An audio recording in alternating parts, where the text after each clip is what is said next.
Hi, it's Kari Matthews of Prairie Quilting. Today we are starting a new project called Once Upon a Month. It's a block of the month, and each block is sold separately through my website, prairiequilting.com. Along with each block is an extra project included in how to use the block in a different way. So for this month, January, we have a pieced snowflake with applique snowmen. And for this version, I used buttons and felt for the nose. Okay. And this is the project included. Okay. So we're using the snowflake separately. And then included is the bigger version of the snowman. Okay. And for this version, I did not use buttons, I just used fabric. So there's a lot of different ways that you can embellish and make it your own. Let's go ahead and get started. Okay, first I'm going to show you how I cut my templates. Okay, so when I have my templates, I usually cut them in strips, and then I just lay the templates out, and I would draw a line, trace around the template, and then move it down. And I always nest my templates so that you can get as much out of one strip as possible. Okay, the different pieces, all of them, I try to nest. So this one, I'd have to flip, turn it around, turn it, and keep going down that way, and trace around each of those. And here is this one. If you have the wrong sides together, these templates, you need a one of the template and one of the reverse. So if you cut two at a time like this, where they're wrong sides of the fabric are together, you get the template and its reverse at the same time. So I would trace around, and then I'd keep moving this down and nest those, and then I get this and the reverse of that template. All right, we are going to be making units like this. We're going to need 4 for this block, this snowflake block. Okay, I'm going to show you how to make one of these quarter blocks. Okay, so we have our reverse. Okay, so see, I cut those 2 at a time, so I have the template and its reverse. Okay, and you'll want to just pay attention to your pattern. Okay, so let's go ahead now and see how all the angles are going the same direction for these. Okay, so I'm going to go and line my templates up. I'm going to turn these over. These have the engineered corners, so it makes it pretty easy to line up. Okay. And let's go ahead and get them all. I like to stack everything up, get it ready to sew, and then go to the machine at once. There's that one and this. So we're doing a couple steps here together. Okay. Okay, let's go ahead and sew. Okay, and I have my 1/4 inch foot on my machine. I also have my needle down, and I'm gonna go ahead and I'm gonna sew a scant 1/4 inch, okay? When there are a lot of pieces, especially, you wanna use a scant 1/4 inch so you don't lose too much of the seam allowance. Because even the thread takes up a little space.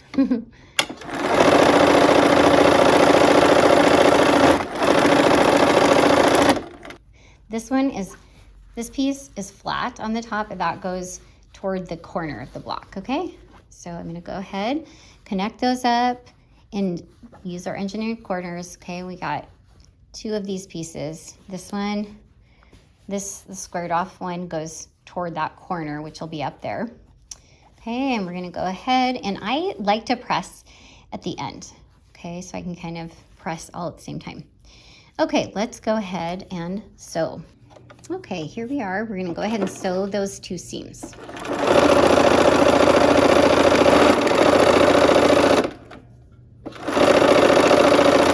Okay, so to press these units, I'm gonna go ahead and press all toward the same direction, toward that light blue at the top with that kind of squared off corner, okay? And it doesn't really matter, but I think this kind of creates the least amount of bulk, okay? Sometimes it's just easier to go all in the same direction. Okay, so now we have these 2 units. And we're gonna put these triangles, we're gonna put the squared up sides together, okay? So I'm gonna lay those out, and I just follow along with my pattern and line it up so that I can keep it straight in my head. Okay, so I go ahead and sew from that squared off corner, and we'll line this one up. Also with the squared off corner, they're opposites, so we're gonna sew from this time the side with the dark blue on top, okay? All right, here we are.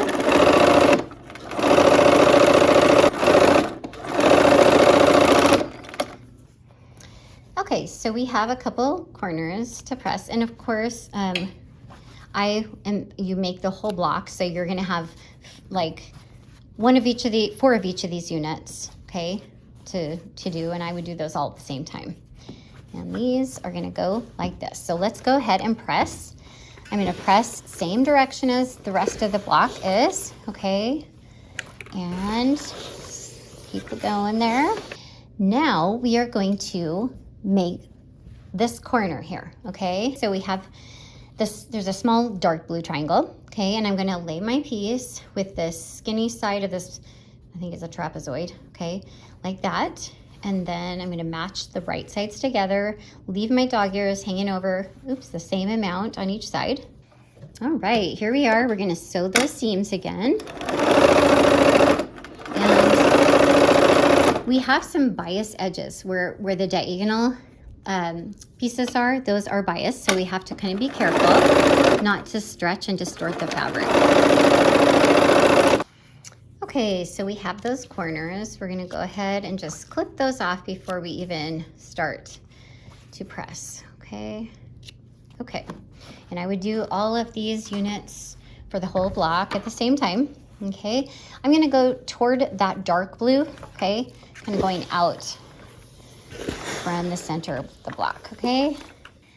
All right, we're gonna add the corners on these, okay? So we're gonna go ahead, we have these two, okay? So we'll line up our engineered corners. I'm not stretching those because they will stretch, okay? So here we go. All right, let's go ahead and sew. All right, here we go. Go ahead.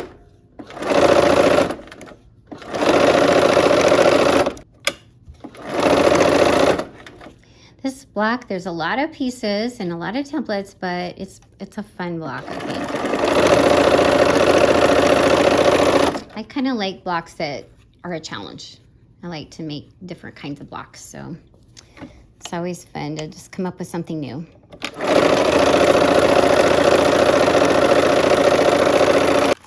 All right, we're gonna press toward that corner. Okay, this block is it's pretty forgiving because there's not a lot of corners that you have to meet.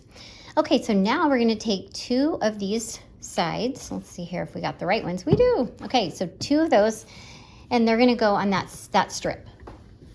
Okay, so we'll work on the last two. I have two units made right here of the kind of quarter blocks that we have.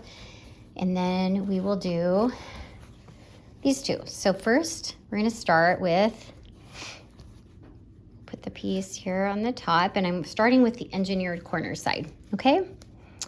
And so then I should have a dog ear on the end.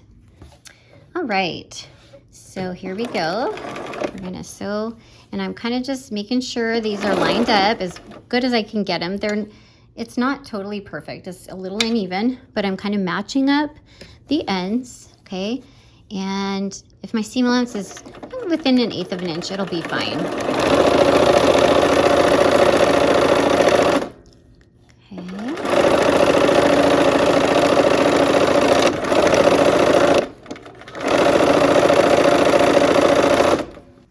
All right, and now I'm gonna put that other side on, okay? And I do kind of wait until the end. You could press it now if you wanted. So I'm gonna start with the engineered corner again. This time, this piece will be on top, okay? Let's go sew these. All right, here we go.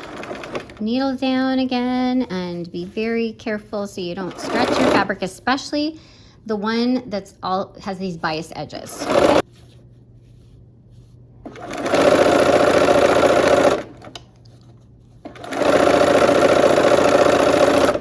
Okay, so I'm gonna go ahead and clip. I have these corners here I need to clip, okay. Okay, so let's go ahead and press, and I'm going to press away from all of these seams toward that center. That's kind of how they want to lay, and I'm just gonna go with it. Okay.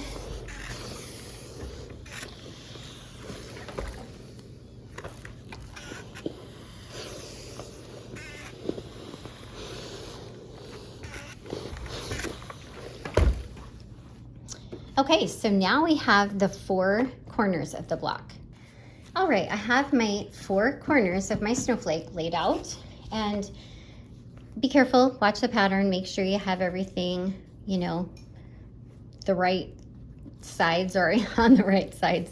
If not, oh well, every snowflake's different, right? So you know what, if you make a mistake, that's okay. Okay, so I'm gonna lay out now these little pieces that go between and kind of finish that snowflake off. So first off, we're gonna go ahead and match this one up to this top strip. Okay, so this one is a little bit bigger on with the pieced side. Okay, so I'm gonna go ahead and put that on the bottom. Okay, so we'll do that. So this with the blue square in the middle. Okay, and let's do this one. Okay, and I have these edges here. These are, again, I'm kind of lining the rest of this up with the rest of the block and just kind of squaring that off. All right, let's go ahead and sew. All right, here we are at the machine, and I've got my needle down. I'm lining my edges up, and I have the blue or the piece side down here on the bottom.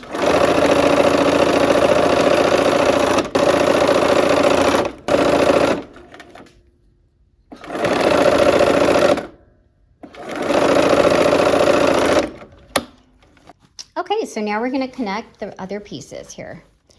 Okay, and I'm going to put this one on the bottom because the blue piece is a little longer on this one. So this is kind of how I compensate. I put the longest side on the bottom so that it eases in, okay? And it usually comes out so that it works just fine. Okay, and these two, let's see if there's a shorter side. There is. It's the top side this time, okay? And this one, we've got a little bit of overhang, so I'm gonna go ahead and trim those off. And be careful, make sure you have that overhang before you go ahead and trim, okay? So I'm just doing it, not on both sides, just where I need it, okay? To make it work. Okay. All right, here we go. And we're working this, matching those edges up.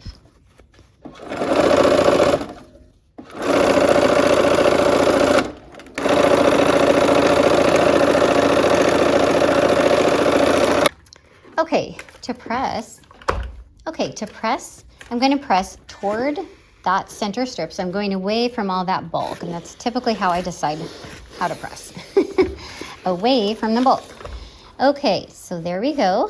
And our middle strip, we're going to need those to be go in the opposite direction. So I'm going to go out from that center, okay? So that those seams will nest. Okay, and this one will be toward that center blue strip.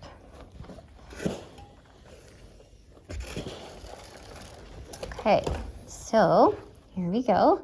All right, so we're gonna go ahead and pin, and I'm gonna nest those seams that are the center seams, okay? And go ahead, they're going opposite directions. Okay, here we go. I'm gonna go ahead and sew this seam. I've got my needle down. I'm using a scant 1/4 inch here, kind of working with the fabric.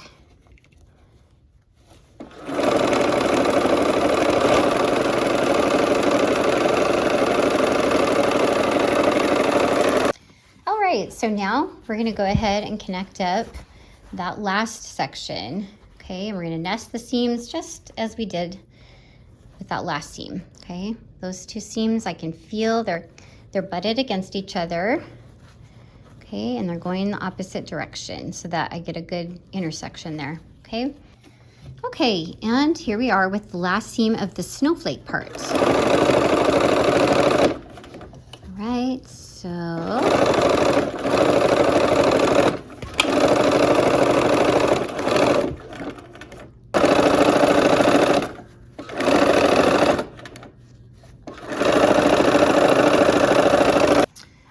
here is our snowflake block. And I'm pressing away from all that bulk again, okay?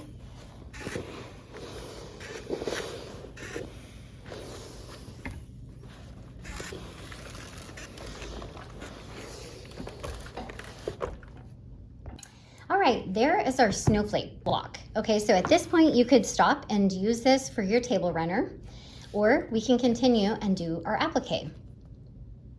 Okay, for the appliques, I have traced the reverse, and the one you'll really notice it on is the hat, okay? So I have traced the reverse of the template onto fusible paper wrapped web, okay? And I've ironed that onto the wrong side of the fabric, okay? So there we go, and I've cut those shapes out, and we'll peel the backs, the paper backing off, okay? And we're gonna place it like our diagram.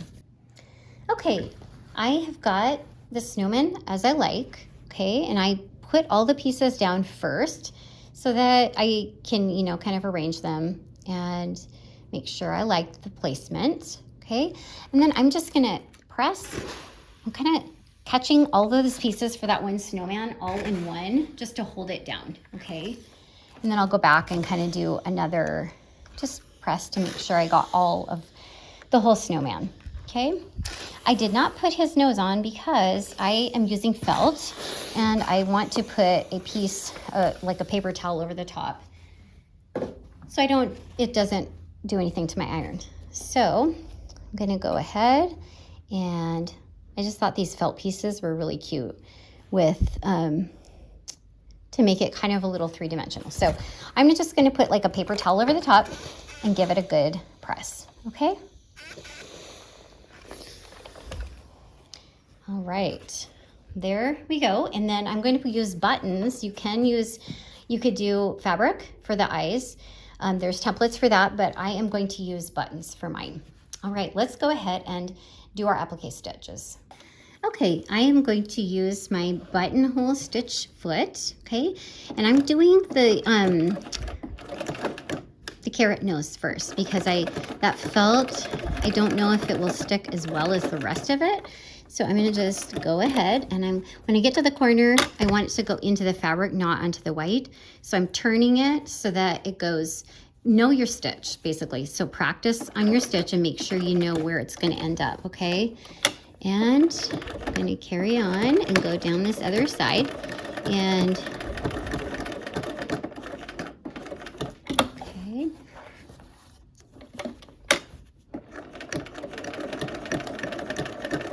I like the looks of this buttonhole stitch a lot. Okay, and then at the corner, I'm gonna go ahead and go in so it gets just that extra security there. Okay, and now I'm gonna pull it out, and I'm going to leave some tails, okay? Because I'm going to bury those threads. Okay, I have threaded my needle with both of those orange threads sticking out of the top, and I'm gonna go right down into that hole so that no edges stick up. Okay, so now we're gonna flip it over. I used a cream thread in the bottom, so I have a cream and an orange, and I'm gonna just take an orange and a cream, okay, and I'm gonna go ahead and make a circle, okay, and I'm bringing those threads through. Okay, so if you can see that I made a loop, bring the threads through. Now I'm gonna go ahead and pull that height down to the fabric, okay? And there's where they meet, I'm gonna put my fingernail and pull those thread tails, okay? And I'm gonna do that a couple times for each one. Okay, so I'm making the loop again, and I'm pulling that through, gonna suck it down to the fabric. Now there's that other knot for it to catch on, and then I'm pulling it through, okay? And I will give myself about 1/4 inch of a tail there. So let's go ahead and do this other set, okay? So I'm making the loop, bringing those tails through, both of them. Okay, oops, got a big long tail, wait.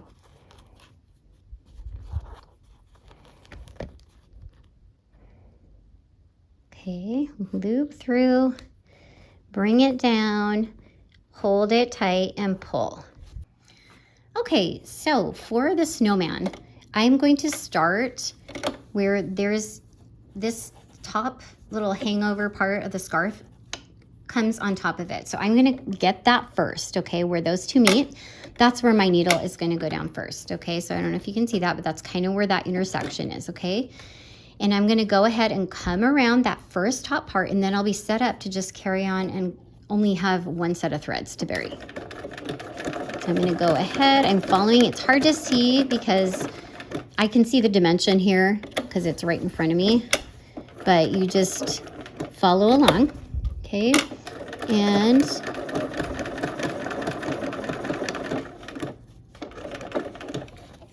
we're gonna go all the way around that scarf. Coming back to where we started now.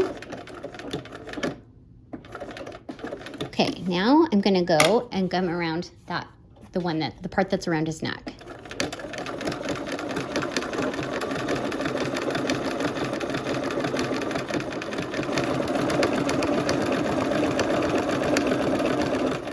You can pick up a little speed on the straightaways.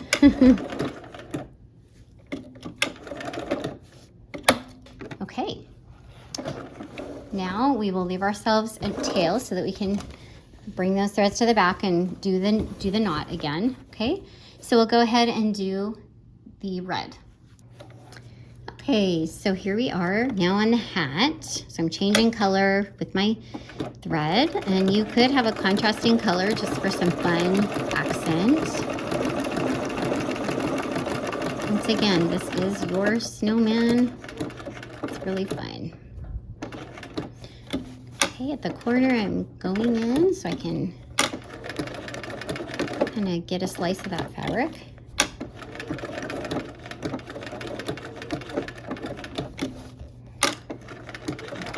And my needle is down again because then I can pivot easier.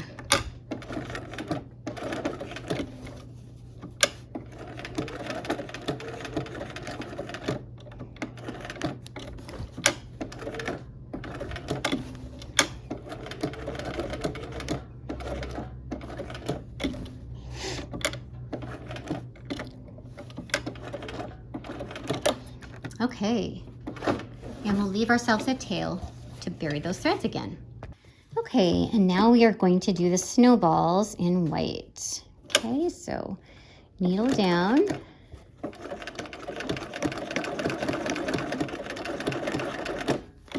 And I'm pivoting again. And you know, if you do the blocks with the snowflake and the snowman kind of covers up if there's any errors in your block. So it's kind of helps you out there. Okay, so now we have gone all the way around that snowball. We'll do the same for all the other snowballs and knot those threads in the back. Okay, now I'm going to sew a button on. Okay, so I'm going to go ahead. I have threaded my needle, okay, and I took the ends of a thread and see how it's a loop on the end. Okay, so it's one big thread or one big, piece of thread. I folded it in half. I threaded both of the tails through, and then I have a loop on this end, okay? And so what I'm gonna do is hold your button in place, find where you want it to go, okay? And go ahead and hold it from the top side, and then be very careful. You might even put a Band-Aid or something on your finger, a thimble on your thumb so you don't poke it. So I'm going up from the back side, okay? And I'm not pulling all the way through. Then I'm gonna go down, okay, make sure I've got it where I want it. Go down and come through, okay? So now the button should be fixed where I want it. And I'm gonna go through that loop, and then I won't have to tie a knot, okay? I'll just pull it, and then it kind of made itself a little knot, okay? So now I'm gonna go through the other side again. Come up the one side, go down. And we're just gonna do this 2 or 3 times to kind of make it hold, okay? Give it a good, you could use regular thread, you could use pearl cotton, embroidery floss, whatever you want. Okay, so there we go. We'll go one more time for good measure, okay? Okay, so just go through, come through, And then on the back side, we'll make the same type of knot. We're gonna go ahead, I'm gonna loop it around my hand. It's just easier since I have a nice long tail. Okay, so I'm gonna go ahead, make a loop, bring that end through, pull it down to the fabric level, put my fingernail down again and pull, okay? These are much easier when the tails are long, so you might consider that too when you're doing your machine applique, okay? And there we go. Now it's secure. We'll go ahead, snip it, and there is a button. So go ahead and sew the rest of your buttons on in the same way. You could use sequins or whatever you want. All right, and there is our January block. All right, well, we are finished with our block, and I hope that you had fun, and I hope to see you next time for another project. Take care.